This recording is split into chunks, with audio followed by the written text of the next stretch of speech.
Hola, muy buenos días amigos y amigas de los proyectos productivos.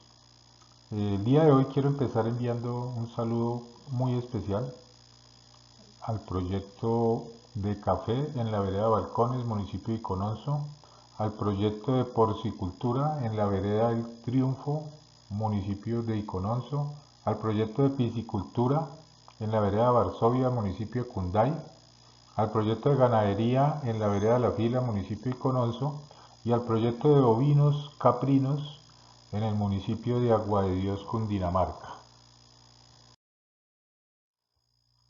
Este video corresponde a el complemento de la guía de la semana número 2. El primer concepto que vamos a revisar es el concepto que nos dice que el hombre es un ser de necesidades ilimitadas. Es decir, que nosotros los seres humanos somos consumidores insaciables de productos y servicios y que nuestras necesidades van creciendo en la medida en que las vamos satisfaciendo. Entre más necesidades satisfacemos, más necesidades creamos y más queremos nosotros satisfacer. En el otro extremo encontramos la madre tierra, la Pachamama, con unos recursos que la economía los califica como recursos escasos. A pesar de lo que muchos crean de que la naturaleza es ilimitada, pues nosotros vemos que todos los recursos de la naturaleza, por el contrario, son escasos. El agua, la tierra, todos los recursos naturales, la madera, se agotan en comparación con las necesidades ilimitadas del hombre.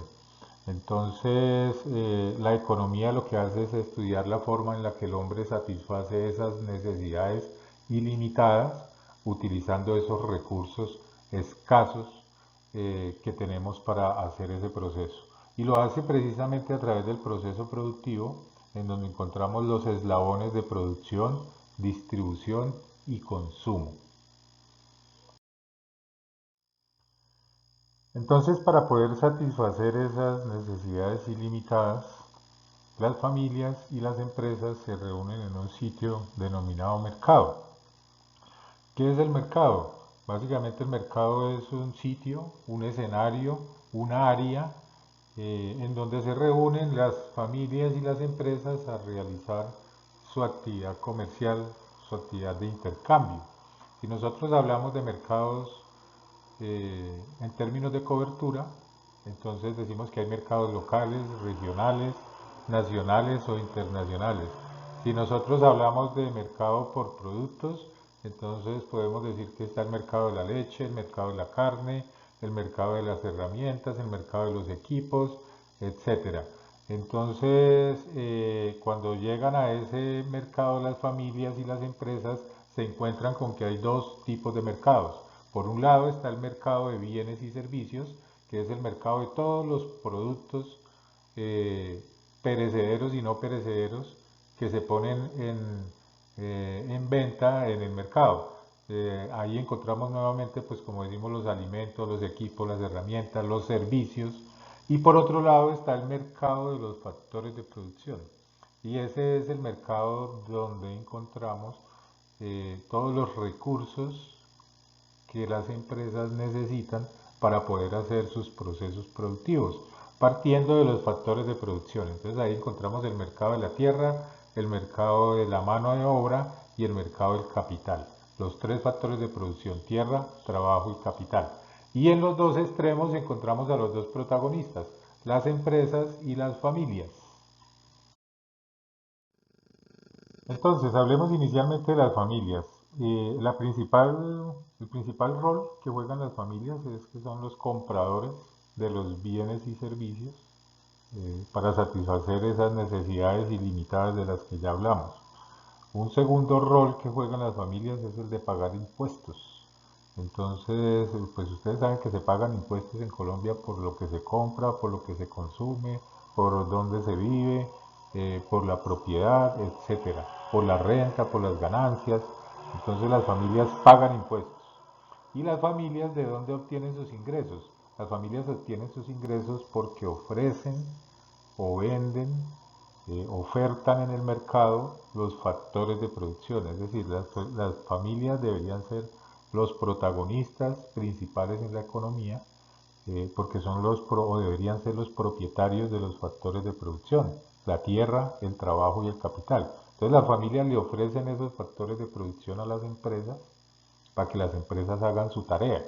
Y cuando a las familias les sobran excedentes o ganancias o utilidades producto de la venta de esos factores de producción, de la tierra, del trabajo, del capital, pues entonces se lo prestan a las entidades financieras en forma de lo que nosotros conocemos como el ahorro.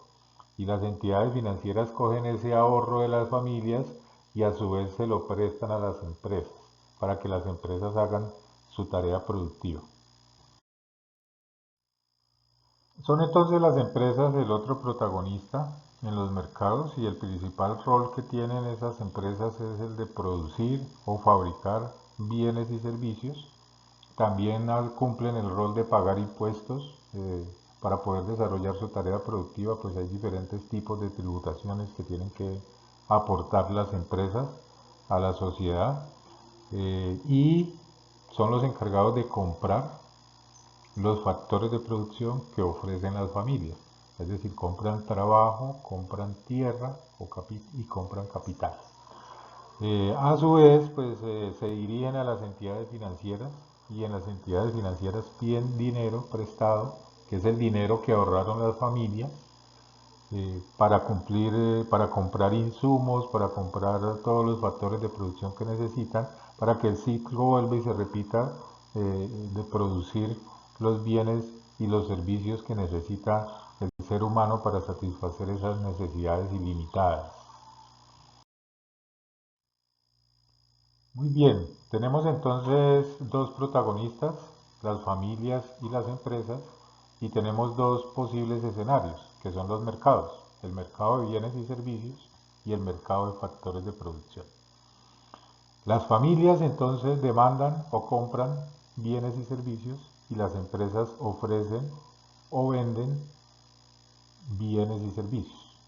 Y a su vez las familias ofrecen o venden factores de producción y las empresas compran o demandan esos factores de producción. A ese circuito, a ese camino que recorren los bienes y servicios y los factores de producción a través de la economía, es a lo que se le llama el flujo real de la economía. Entonces, repito, el flujo real de la economía es el camino que recorren los bienes y servicios y los factores de producción a través del mercado, en un circuito que se repite y se repite y se repite cada vez que las empresas ofrecen o demandan o cada vez que las familias ofrecen o demandan respectivamente. Y luego para que el intercambio se complete, entonces para eso existe el dinero. Entonces el dinero también circula a través de la economía y a esa circulación del dinero a través de la economía es a lo que se le llama el flujo nominal. Ustedes observan en la diapositiva las flechas color rosadito, esa es la circulación del dinero, es decir, es lo que se llama el flujo nominal. Entonces las familias compran bienes y servicios, esas compras que hacen las familias representan para las empresas el ingreso que ellos necesitan, luego las empresas toman ese ingreso y van y compran o demandan factores de producción y nuevamente fabrican sus bienes y servicios y se los ofrecen a las familias y las familias los pagan con dinero y el círculo se repite. Entonces tenemos en esta gráfica, podemos observar el flujo real de la economía, es decir, el circuito por donde caminan los bienes y servicios y los factores de producción, y también observamos que es el de las flechas azules, y también observamos el flujo nominal, que es el circuito por donde camina el dinero en la economía. Bien, y para completar el circuito, en la diapositiva observan ustedes que en la parte central añadimos al gobierno. Entonces el gobierno se encarga de cobrarle impuestos a las empresas y de cobrarle impuestos a las familias. Las demás, los demás roles se mantienen, la familia y las empresas siguen ejecutando sus tareas y se sigue moviendo la economía con el flujo real de bienes y servicios y con el flujo nominal del dinero. Y aparece este nuevo protagonista que es el gobierno a cobrar impuestos, y aquí es donde se completa lo que se llama el diagrama de flujo circular de la economía. Muy bien, entonces cuando ese circuito que acabamos de ver se completa con el gobierno y con el Estado, lo ideal en una economía es que haya un equilibrio, que el flujo real sea igual al flujo nominal. Es decir, que sean iguales la cantidad de bienes y servicios que circulan y el dinero que circula. Pero como eso no sucede en nuestra economía, ese es apenas un estado ideal. Se presentan dos posibles fenómenos. El primero de ellos se llama la deflación, y la deflación es una caída generalizada de los precios y un aumento del poder adquisitivo del dinero. Entonces, cuando en una economía hay más bienes y servicios que dinero, es decir, hay más productos que plata circulando en el mercado, entonces se bajan los precios y nosotros los consumidores podemos comprar más productos y más servicios porque el dinero nos alcanza para comprar más cosas. A eso es a lo que se le llama deflación. Ese fenómeno también es muy desconocido en Colombia. Más bien en Colombia se presenta este fenómeno que se llama la inflación. Cuando en una economía hay más dinero que bienes y servicios, es decir, hay más plata circulando que productos circulando, se presenta la inflación. Y lo que pasa inmediatamente, o la primera consecuencia, es que suben los precios y nosotros podemos comprar menos productos porque todos los precios están más costosos. Es decir, el dinero no nos alcanza. Básicamente ese sí es el fenómeno que más se presenta en las economías latinoamericanas, con el fenómeno con el que más luchan los gobiernos, porque afecta directamente el bolsillo de los colombianos o el bolsillo de las comunidades. Cuando la plata no alcanza porque los bienes y servicios están muy costosos, estamos hablando de que tenemos inflación. Y para entender mejor la economía, el funcionamiento del mercado, encontramos estos otros dos conceptos muy importantes, la oferta y la demanda, que son elementos de un mercado de libre competencia.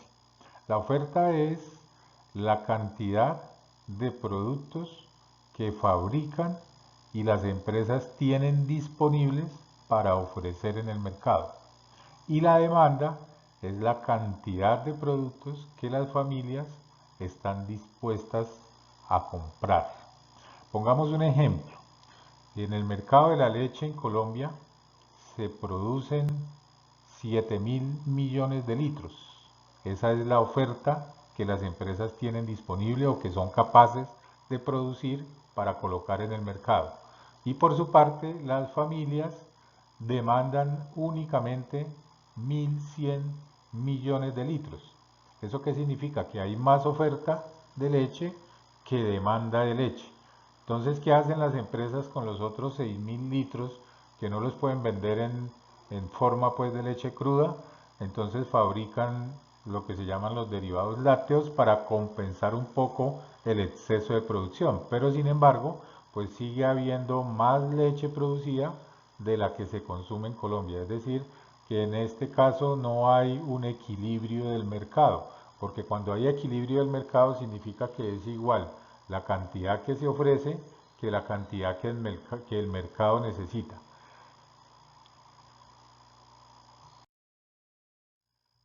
Y la oferta y la demanda tienen relación directa de causa y de consecuencia con el precio. Cada vez que sube o baja la oferta, inmediatamente cambia el precio. Y cada vez que sube o baja la demanda, también inmediatamente cambia el precio.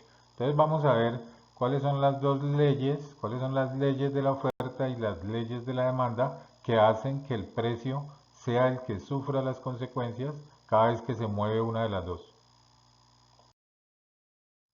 La primera ley es la ley de la oferta, que dice que cuando el precio sube, la cantidad ofertada aumenta. Es decir, cuando las cosas están a buen precio, todos quieren producir de lo mismo para aprovechar ese buen precio. Y cuando el precio baja, entonces la cantidad ofertada disminuye. Es decir, que cuando los precios de un producto están bajos, están caídos, entonces las personas se desaniman y no quieren producir de eso porque está muy barato. Y la segunda ley es la ley de la demanda, que dice que cuando el precio sube, la cantidad demandada disminuye. Es decir, cuando los productos se ponen muy caros, pues los consumidores no compramos tanto de ese producto y empezamos a buscar otros productos sustitutos que sean más baratos y que nos satisfagan la misma necesidad. Y cuando el precio baja, es decir, cuando los productos se ponen baratos, pues entonces baja la cantidad demandada. Perdón, cuando el precio baja, la cantidad demandada aumenta. Es decir, que cuando las cosas están muy baratas, nosotros los consumidores compramos más de ese producto para aprovechar el buen precio. Eso sucede mucho pues cuando hay cosecha de algo, ¿no? Entonces, como hay mucho producto, el precio baja y nosotros tendemos a ir a comprar mucho más de ese producto porque está en cosecha. Y hasta aquí este video complementario de la guía número 2. La próxima semana iniciaremos con el tema Introducción al mercadeo. Les agradezco muchísimo su atención y reciban todos y todas un cordial saludo.